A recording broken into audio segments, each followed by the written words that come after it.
This podcast is a proud member of the Unidentified Network.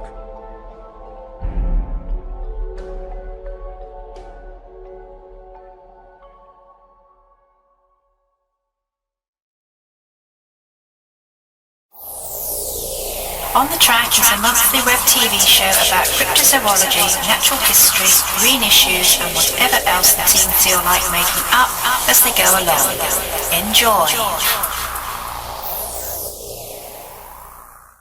So what have we got exciting that's coming up in this episode, Mr. John?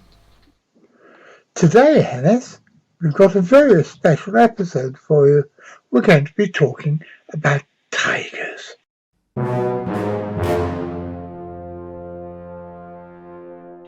Well, ladies and gentlemen, my name's Jon Downes, and welcome to another episode of... What's that going on over there? There's something most peculiar happening. He's a Russell Harty. He is. No, he's the Mad Jack's eyes. Well, as you've now guessed, my special guest this week is my old friend Richard Freeman, who is there doing strange things with my dog.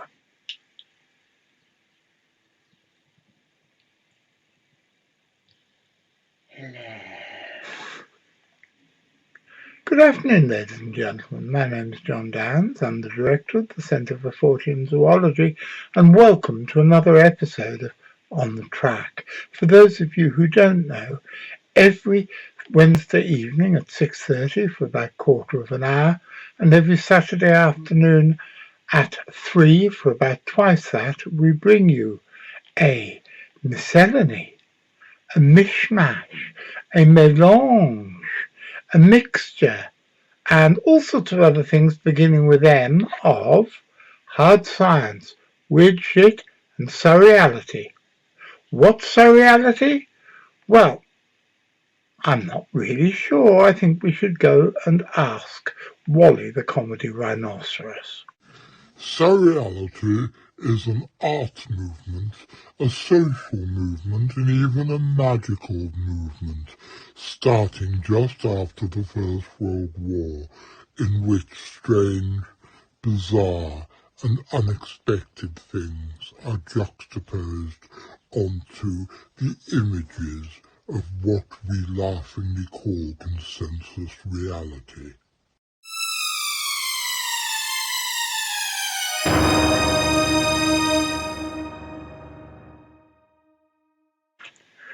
This week we're going to be talking, like I said at the beginning, about tigers.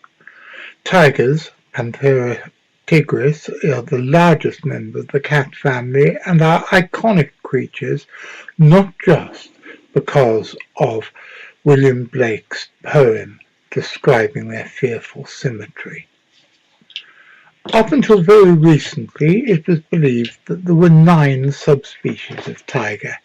Now, just let me read this. The Bengal tiger, the Caspian tiger, the Siberian tiger, the South China tiger, the Indonesian... Oh, fuck off.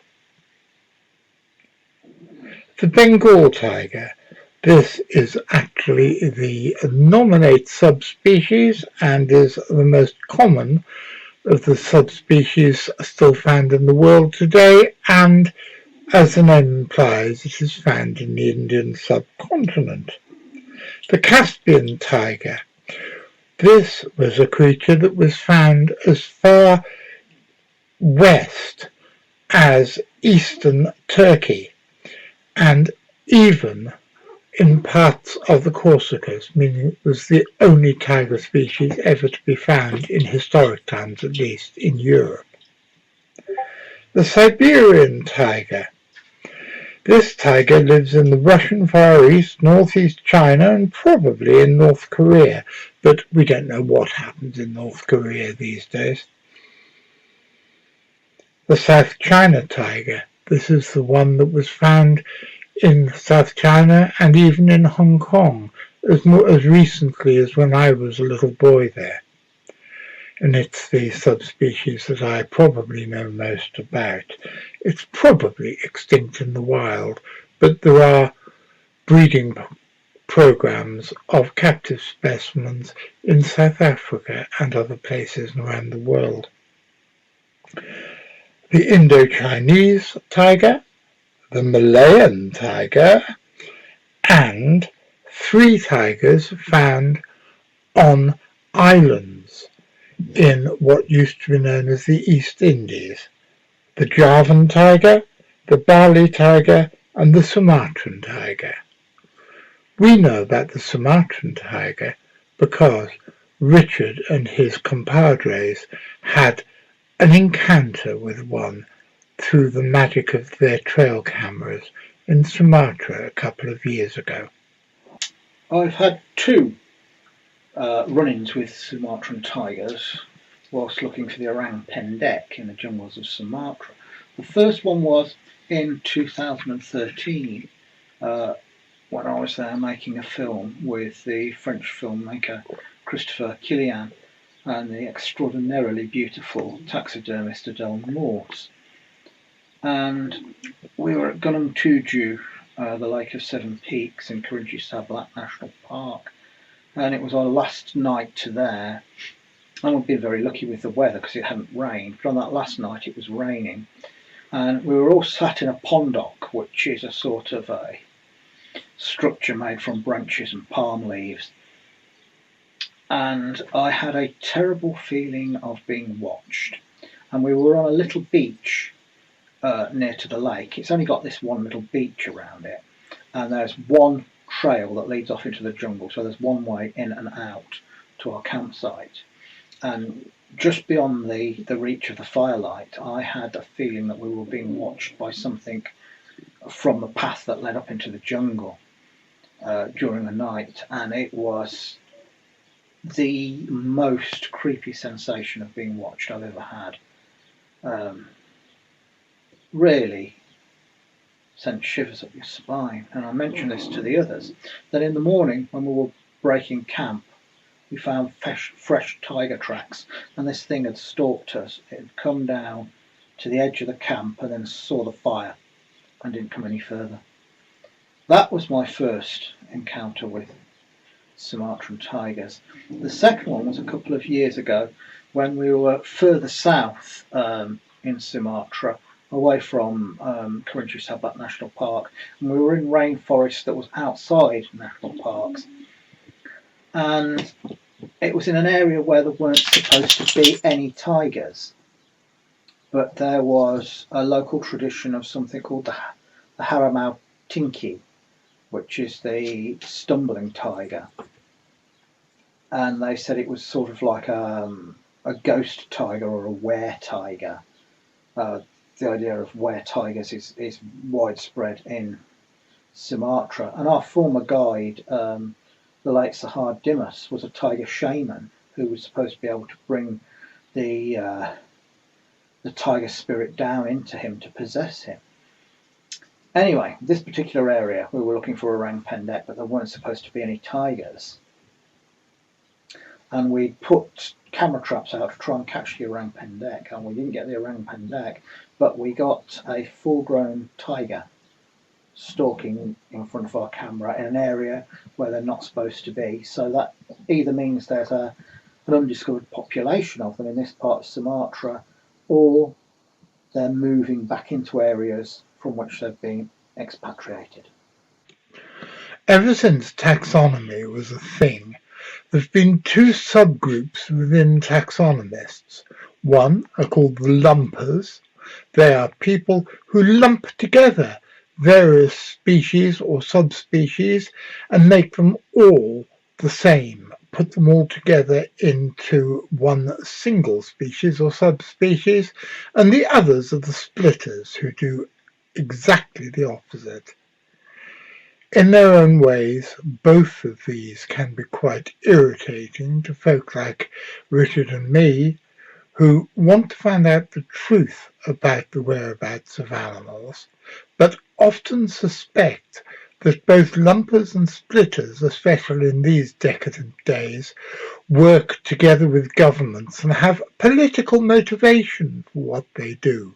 For example, when they lumped together all the 9 different tiger subspecies into 2 subspecies, and all the mainland Asian subspecies became Felis tigris, the nominate subspecies, it meant that various countries which did have, or may still do have, a tiger population do not have to worry so much, and more importantly, as far as they're concerned, do not have to spend so much money protecting creatures which actually have now quite a large range across Asia. The other subspecies which still exists of the tiger is the Sunda tiger, which is all the different subspecies that were found in various island populations away from the mainland. And until very recently, this didn't matter, because 2 of the subspecies, the Bali tiger and the Javan tiger, were presumed to be extinct. And when the Sumatran tiger was the only one of the Sunda tigers left in existence, it didn't really matter that they changed its name. I think it's pretty obvious that rather than based on science, this is politically motivated. It's an easy way out for governments to say, we don't have to spend so much money on conservation because our tigers are not unique. They're not a unique subspecies, they're just another race of the mainland tiger or the island tigers. So for example, why would you waste money on conservation for the Malayan tiger when there are many tigers comparatively left in India which are supposedly the same species? I don't think they are. I think money should be spent on saving all of the subspecies of tiger that still exist, because I think that they are all valid subspecies. But now let's talk about the Sunda tiger. First of all, where does the name Sunda come from? Well, it's simple. They are the tigers that live in the islands, which are the few remnants of the submerged ancient land, Sundaland. The tigers on them islands are Marham's Lake. No, Richard, you silly ass. Not that Sunderland. This Sunderland. Sunderland, also known as Sundaica or the Sundaic region, is a biogeographical region of southeastern Asia corresponding to a larger landmass that was exposed throughout the last 2.5 million years during periods when sea levels were lower. It includes Bali, Borneo, Java and Sumatra in Indonesia and their surrounding small islands, as well as the Malay Peninsula on the Asian mainland. One of these islands is called Surabaya, and we know a song about that, don't we, girls and boys? There were 9 subspecies of tiger when you came down from Burma to stay. I said that as I wanted to see them all, you said that that would be okay. So we traipsed up and down more Punjab, from the foot of the mountain to the sea. When we got back to Surabaya, there were no tigers looking back at me. It broke my heart, Johnny, to find they were gone. Johnny, all extricated from their native lands. It broke my heart, Johnny, turned me apart, Johnny, to find that there was no big catch. Well, thank you very much to the lovely Gwen Dibley for her charming tribute to the late Lottie Lenya. Now, back to the Sunda Tigers. There were 3 subspecies. One was the Bali tiger, which was hunted to extinction somewhere in the 1940s, although there were occasional reports as late as the 1950s. The Bali tiger is the one that's least likely to have survived, because Bali is a very small island and nearly all of the available habitat has now been repurposed for either agricultural or tourism purposes. And then there's the Javan tiger. The Javan tiger was supposedly hunted to extinction somewhere in the early 1980s. And although there have been occasional reports of them in the years that are coming since, for example, a few years ago, there was a report and a photograph of something which turned out actually to be a leopard. And of course, as we've already seen, there's the Sumatran tiger. And so, does it matter that with only one subspecies left alive, that all of the offshore tigers are now repurposed as the Sunda tiger? Well, no, it doesn't. Until now, because the taxonomic shit has really hit the fan. Recently, it's been alleged that scientific evidence proves the continued existence of the Javan tiger. However, it's not quite as simple as that. The last confirmed sighting of a Javan tiger was in 1976, but people occasionally report seeing tigers on Java to the present day. In November 2008, an unidentified body of a female mountain hiker was found in Mount Merabu National Park in central Java, and she allegedly died from a tiger attack. Villagers who discovered the body also claimed some tiger sightings in the vicinity.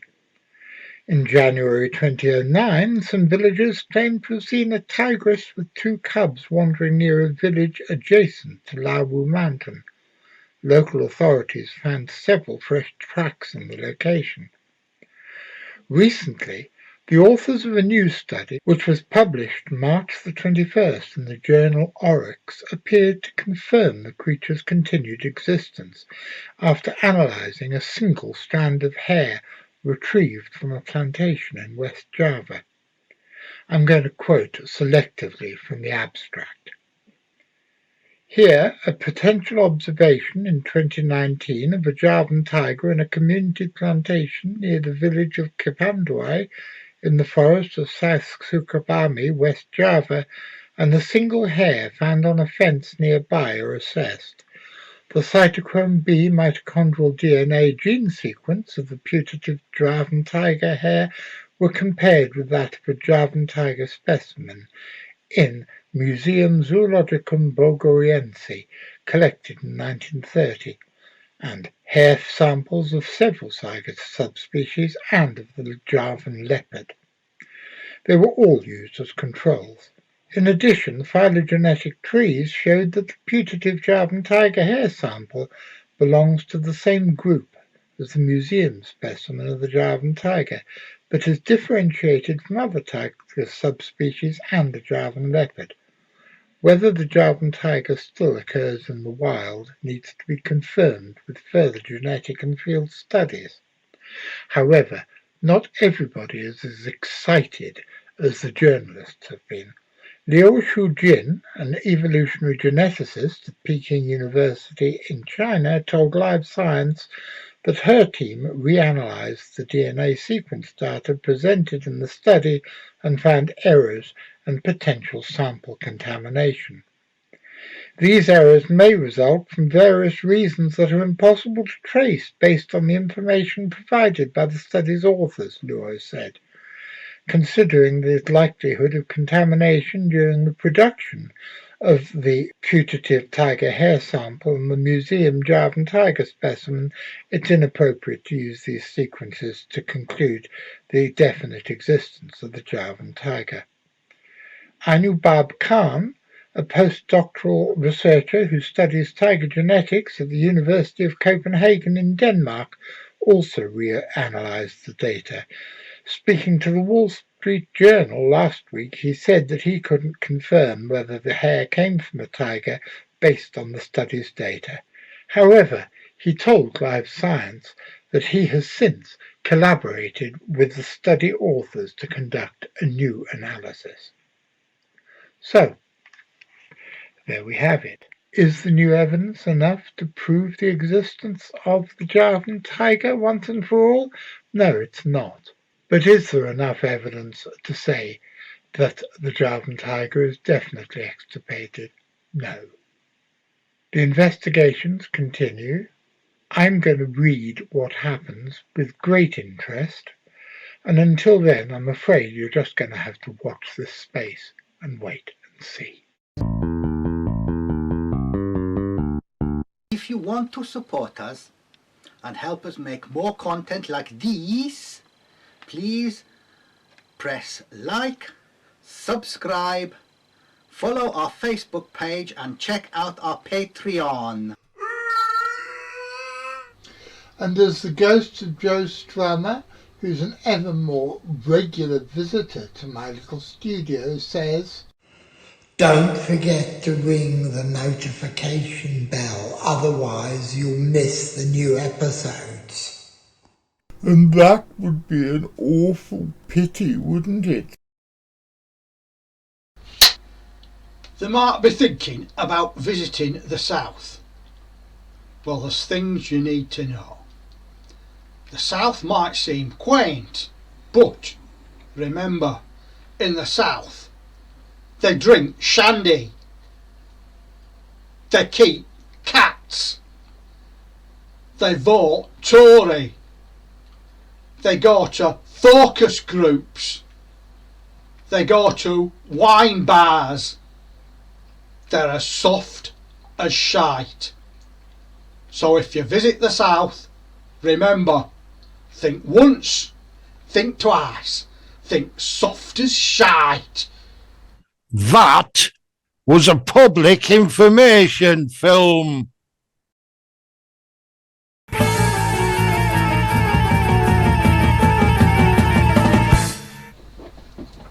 Hello ladies and gentlemen, my name's Jon Downes. I'm the director of an organisation called the Centre for Fortean Zoology, which is the largest mystery animal research group in the English-speaking world, and we like to think the best.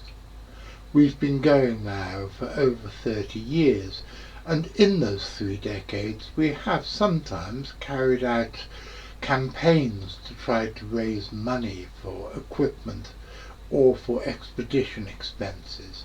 But one thing we never do is to raise money for ourselves, because money is nowhere near as important as the search for expanding the boundaries of human knowledge, which is, at the risk of sounding horribly self-important, what this organisation is all about. However, we are a family in a very real sense, and there have been times over the years that we have made appeals to raise money for members of the said family who are down on their luck. And this time I want to tell you about my friend Lars Thomas. He was one of the earliest members of the Centre for Fortean Zoology back when, in 1994, we started publishing our magazine, Animals and Men. And I have known him therefore for 30 years this year, which is Seems to be a remarkable length of time. He has recently become very ill, and he's in a hospital, partially paralysed and not able to work or indeed do anything very much. And so Richard Freeman phoned me the other night and suggested that we do a crowdfunding exercise to try and raise some money for him while he is in such a dire straits. And so I had a word with Miss Guinevere, and she went and set it all up. And you can read all about the appeal here at this link. What I would like to say, ladies and gentlemen, is that Lars is a very nice, sweet and kind man who's been very kind and generous to all of us over the years, and it's about time, I think, that the CFZ paid something back. Please dig deep in your pockets and do whatever you can to support this very worthwhile appeal.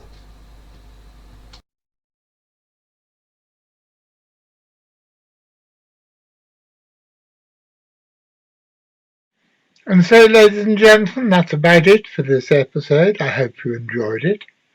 I want to say a big thank you to all the people but for whom this episode wouldn't have been made. First of all, to my special guest and old friend and sparring partner, Richard Freeman. Goodbye. I want to also say a big thank you to Daisy Swan, who was the first person to send me the story about the rediscovery of the Javan tiger. And I want to say a big thank you to my producer, Louis.